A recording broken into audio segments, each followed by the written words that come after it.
This was actually one of the first decks that I built during the Knights of the Frozen Throne expansion, because I had really high hopes for Coldwraith and Breath of Syndragosa. I thought they just both seemed like generally pretty strong tempo mage cards, especially when combined. But earlier on in the expansion it wasn't a great deck, mostly because all of the early game in the deck just gets destroyed by 2 mana Fiery War Axe. But now that the nerfs went through, I figured I would try it out again. And as we all know, I like to play fun and interesting decks on this channel, but I think I accidentally built a Cancer deck. I knew going into this that Secret Mage was pretty good, but I am playing a package of 2 Breath of Syndragosa, 2 Coldwraith, and 2 Water Elemental, which are far from standard in Secret Mages. But in my first 12 games I ended up going 10-2, so the deck is definitely at least good, and in a lot of those games it felt pretty damn strong. The more common Secret Mage decks that I've seen running around cut 2 Water Elementals, 2 Coldwraiths, 2 Breath of Syndragosa, or double Bone Mare, double Hydra, and double Arcane Intellect. Yeah, I'm actually not playing Arcane Intellect in this deck. I was like, surely Coldwraith is good enough, right? It draws 1 card and is a 3/4. Arcane Intellect just draws 2 cards, but Arcane Intellect helps you find your fireballs and whatnot better. But this list is so tight. I really just wanted to play a Tempo Mage deck with Coldwraith and Breath of Syndragosa, but the secret synergies in the game right now are just so strong. You can't not play Arcanologist in a Mage deck, and then you have to play Arcanologist, so I guess you're playing Valet, you've got the secrets, may as well play Karen Mage. So the list is just so tight. It actually ended up being, I think, like 6 cards off of more standard lists, which is a little bit more competitive than I typically like. But earlier today, I tried Quest Hunter with Prince Keliseth, and I tried Freeze Shaman. And I just couldn't win a game, man. I just couldn't win a game. So I had to fall back on something that I knew could at least potentially win a game. And if nothing else, at least we get to hear the best voice line in the expansion. Jaina versus Morgul. You asked for it.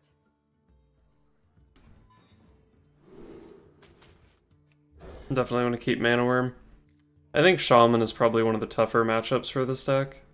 They're just so good at having stuff on the board. Seems like it'll be hard for us to get too much minion damage in.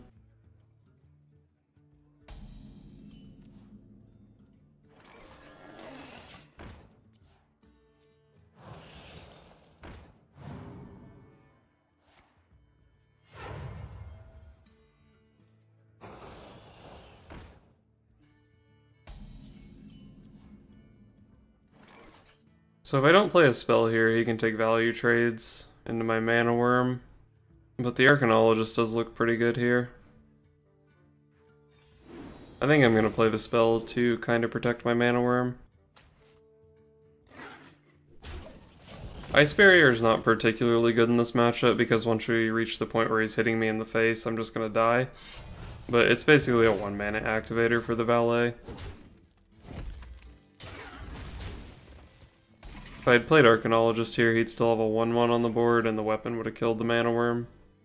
I think this ends up being better. An incredible discovery. I think it's actually not worth playing the Ice Barrier here.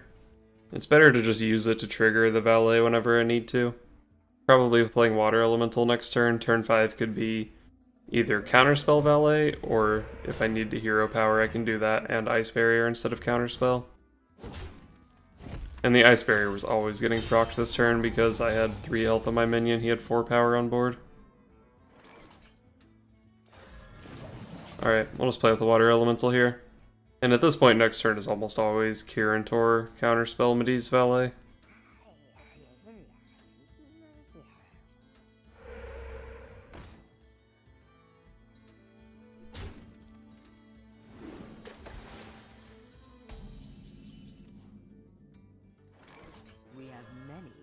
Excuse me. You Yep, this turn is extremely straightforward, I think.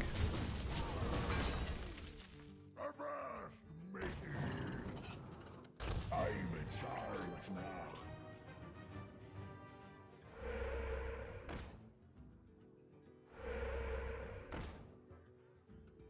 now. This is actually pretty scary.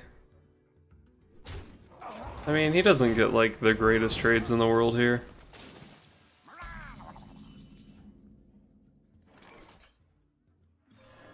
Look at this efficient mana usage. I'm late. We do have to kill that Flame Tongue, unfortunately, though. It just does too much work. We're really far ahead on board.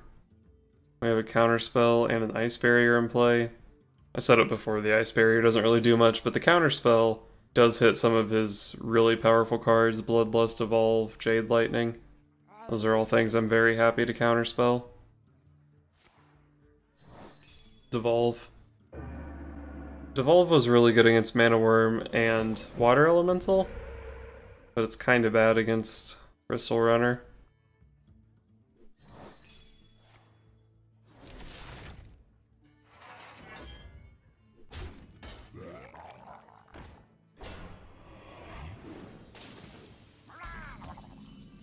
Easiest Firelands portal of my life. Wow, that's pretty damn good. Get to kill the Murloc for free, and we get to continue pressuring his life total. As long as he doesn't do some doppelgangster bullshit, I think we're pretty far ahead right now. We have 16 damage on board. My man got a Tar Lord.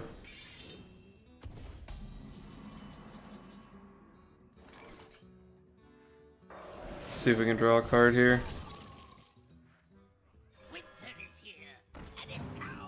Pretty lucky for me I didn't hit either of these. This thing has 11 fucking health. Runs out on me. I feel like I just have to trade too much of my stuff into the Tar Lord. So I'm gonna not attack it here.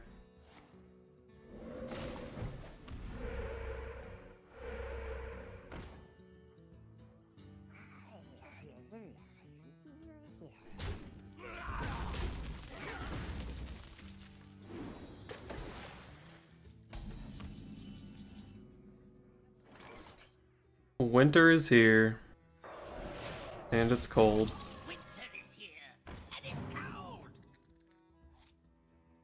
I guess we trade this in. And Hero Power. We can keep Water Elemental alive. It's kind of bad against Maelstrom Portal, but the rest of my board isn't weak to Maelstrom Portal at all, so it's probably fine. Let's do this. I don't think we care about Mana Tide Totem at this point.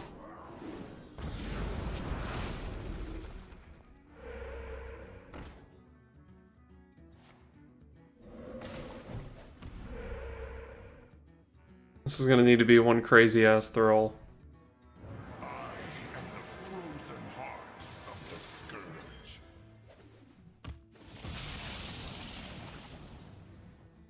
It wasn't a crazy ass thrall.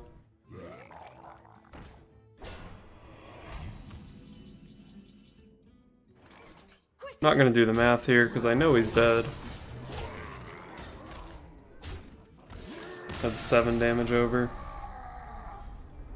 9 over if I pinged the Hydra.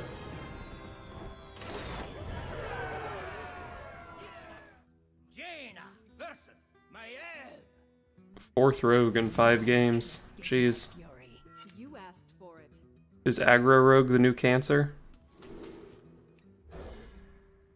Not sure if I should be keeping Sorcerer's Apprentice. But particularly because I also play Breath of Cindergosa, it seems to go up in value a bit. Okay, I think there's like an 85% chance he's coining Keleseth here, so Sorcerer's Apprentice Breath is a pretty good turn too.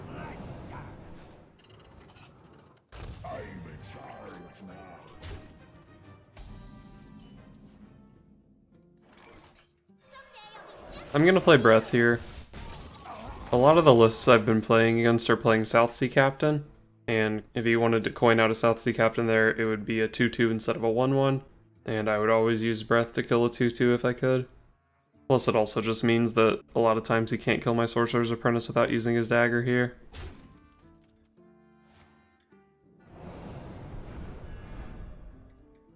I'm assuming there's going to be a coin Edwin to follow this up. Otherwise, it seems like a really shitty turn too. The Brotherhood shall prevail.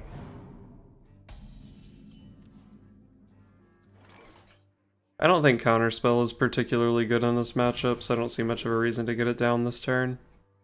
Wow, these suck. I guess this is actually pretty decent. I don't love it, but it's okay.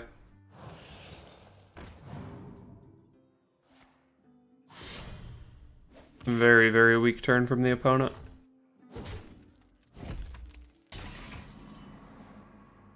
That was definitely the best draw in my deck. Winter is here. And it's cold. We could have traded into Edwin, but we have 2 3-power things on the board. I think it's unlikely he can kill both of them. And keeping the Sorcerer's Apprentice around has a lot of value, because next turn I can go Counterspell Coldwraith, or even if it survives another turn, I can play Firelands Portal. But yeah, I guess sometimes I just let him dagger plus 1/2 into it, but he ate an extra 3 damage doing that. So instead of killing Edwin, I did 6 face damage. That's a lot of face damage. And I'm gonna keep doing face damage. These 3/4s smack. I think there's some chance he'll have to trade Edwin into one of them. And if he doesn't, then we can just Firelands Portal it in a couple turns. Or probably just Firelands Portal his face.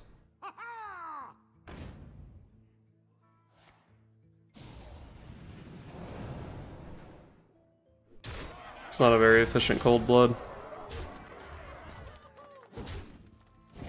Alright, he's not playing games with this Edwin.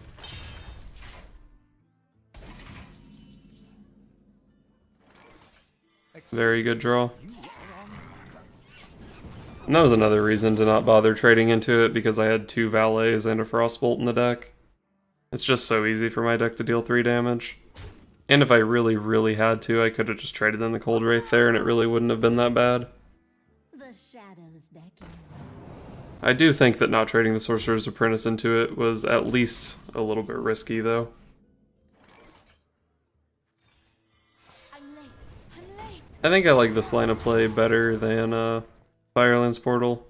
Let's see, what's he showing? 6. I have Counterspell, Spellbender. Right away. It has to be like impossible for him to do 8 damage.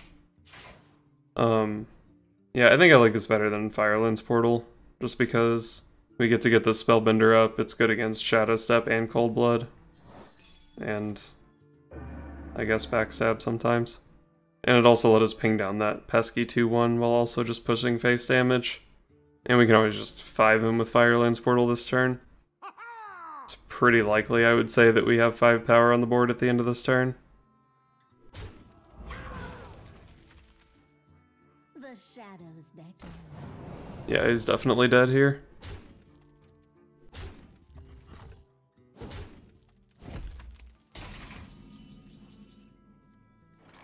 Not that it really mattered how he traded, but it seems weird that he would let himself be dead to 3 damage.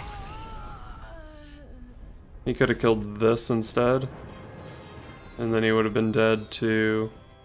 Wait, what minion did I even have up? Was it still that Coldwraith? So leaving the Coldwraith up, I would have needed 4 damage instead of only 2, which would mean that the second Frostbolt and second Valet wouldn't have been good enough. Whatever, though. Jaina versus Garrosh. New Pirate Warrior? You asked for it. Mana Worm, Arcanologist. Those are those cards I want. Got 2 of them even. Sick.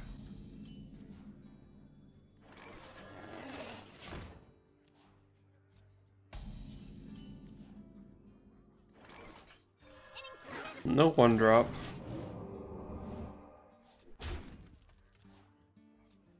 Wonder how my deck does against a Fatigue Warrior. Probably not super well, I don't have that much longevity. 3 mana War Axe. An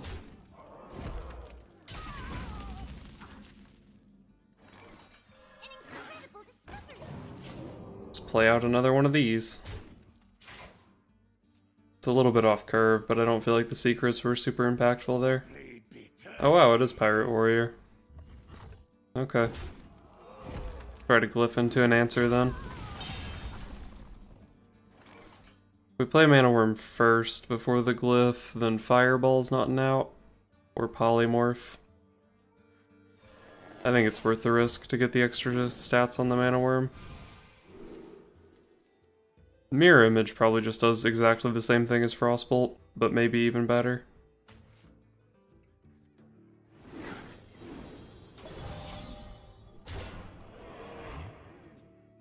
Fly, Polly.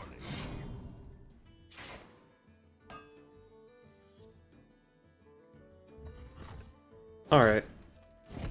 Rusty Hook is not the best weapon to use an upgrade on, so I'm not too upset, I don't think.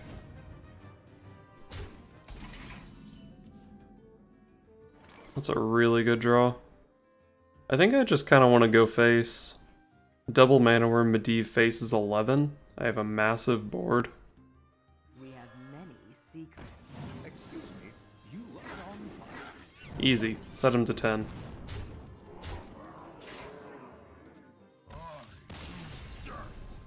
Alright. Get turn 5 lethaled, Pirate Warrior scum.